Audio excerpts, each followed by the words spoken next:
Kerosene तेल अब ration की दुकानों के साथ साथ पेट्रोल पंपों पर भी मिलने लगेगा। केंद्र सरकार ने बड़ा फैसला लिया है कि कंपनियां अब तय किए गए पेट्रोल पंपों पर केरोसिन बेच सकती हैं।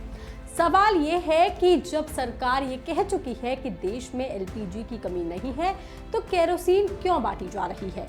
एक तरफ सरकार साफ ऊर्जा जैसे कि एलपीजी और बिजली को बढ़ावा देने की बात करती है, वहीं दूसरी तरफ ऐसा ईंधन जिससे प्रदूषण और बीमारियों का खतरा बढ़ता है, उसको बढ़ावा दे रही है, उसको इस्तेमाल में वापस लाने की व्यवस्था कर रही है। दरअसल पश्चिमी एशिया में युद्ध चल रहा है, जिसकी वजह से भारत में तेल और गैस पर संकट मंडरा रहा है।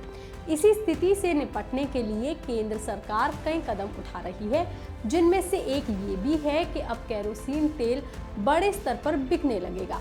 हर जिले में राज्य सरकार या केंद्र शासित प्रदेश प्रशासन अधिकतम 2 पेट्रोल पंप चुनेंगे, जहां ये सुविधा भी दी जाएगी। इन पेट्रोल पंपों पर बिक्री के लिए अधिकतम 5000 लीटर केरोसिन रखा जा सकेगा।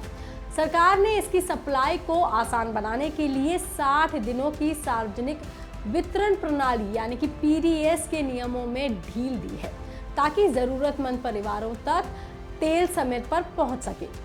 हालांकि हाल के दिनों में सरकार खुद कई बार ये कह चुकी है कि देश में एलपीजी की कमी नहीं है। फिर केरोसिन को बढ़ावा देने वाला सरकार का ये फैसला उसी के दावों पर सवाल खड़े कर रहा है। अगर देश में एलपीजी संकट होता भी है, तो उसके लिए भी बिजली और इंडक्शन स्टोव को बढ़ावा देना या उनकी कीमतों को कम करना ज़्यादा बेहतर होता। पुराने प्रदूषण फैलाने वाले ईंधन को बेचने से न सिर्फ प्रदूषण बढ़ता है, बल्कि ये स्वास्थ्य के लिए भी हानिकारक हो सकते हैं। इसलिए सरकार को शायद से कुछ ऐसा फैसला लेना चाहिए था जिसमें इंडक्शन को या फिर दूसरे जो विकल्प है उनको ज़्यादा बढ़ावा मिलता। हालांकि सरकार ने केरोसिन को एक विकल्प बता करके बढ़ावा दिया है और राज्यों को अतिरिक्त 48,000 किलो लीटर केरोसिन आवंटित कर दिया है। सरकार ने इसे बांटने के लिए 5 शर्तें भी रख दी हैं, ताकि इसका इस्तेमाल किसी बाकी काम के लिए ना हो सके। केरोसिन का उपयोग केवल घरेलू कामों के लिए ही किया जाए, खाना बनाने और दियों या फिर स्टोव में रोशनी के लिए। किसी बाकी काम के लिए इसका इस्तेमाल नहीं किया जा सकेगा। एक पेट्रोल पंप पर 5000 लीटर से ज़्यादा स्टॉक नहीं रखा जा सकेगा।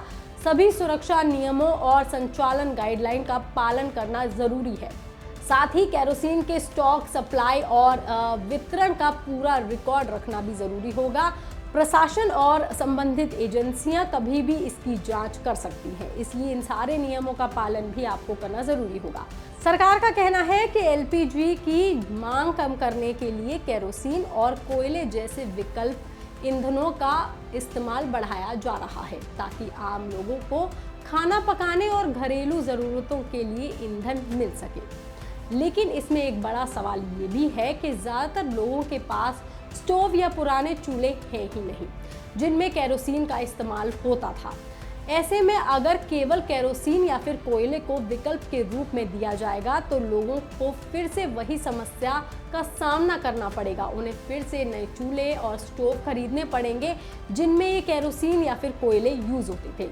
वही मुश्किलें आएंगी जो उन्होंने तब झेली थी, जब देश में केरोसिन की बिक्री कम या फिर बंद हो गई थी।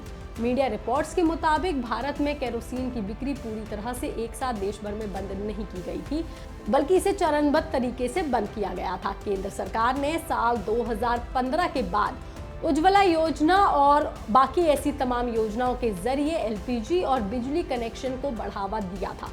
साथ ही पब्लिक डिस्ट्रीब्यूशन सिस्टम यानी कि पीडीएस के जरिए सब्सिडी वाले केरोसिन की बिक्री धीरे धीरे बंद कर दी गई थी। दिल्ली, हरियाणा और चंडीगढ़ ने साल 2018 से लेकर साल 2020 के बीच में पीडीएस के तहत केरोसिन की बिक्री पूरी तरह से बंद कर दी थी और खुद को केरोसिन मुक्त घोषित किया था। लेकिन अब देश में एक बार फिर ऐसी स्थिति बन गई है, ऐसे हालात बन गए हैं जब केरोसिन को वापस लाया जा रहा है। इस खबर पर, इस जानकारी पर आपका क्या कहना है, आप हमें कमेंट करके ज़रूर बताएं। बाकी तमाम खबरों के लिए आप देखते रहिए लोकमत हिंदी।